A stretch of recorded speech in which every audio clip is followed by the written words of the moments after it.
咩話？穆斯林嘅開齋飯竟然係食中菜？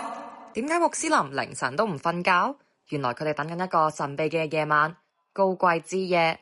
佢哋相信呢晚係古蘭經開始降世嘅夜晚，而呢晚做嘅善功比1000個月更珍貴。但高貴之夜冇明確指明係邊一晚，只知道係齋戒月最後10日嘅基數晚上。因此喺最後10晚，條件許可嘅穆斯林會喺清真寺通宵禮拜。開齋後，大家會一齊食茶點，誦讀古蘭經，禱告，學習伊斯蘭知識。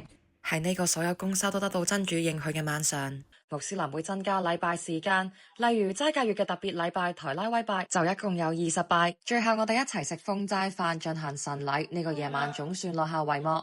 至於點解係中菜，原來香港都有華人穆斯林群體，有啲係土生土長嘅香港人，有啲係香港扎根多代嘅穆斯林後代，亦有好多信奉伊斯蘭教嘅本地人。當日係齋戒月嘅第27日，中華回教博愛社選擇喺呢晚舉行高貴之夜活動，等穆斯林可以齊聚一堂通宵禮拜，一齊尋找呢份祝福。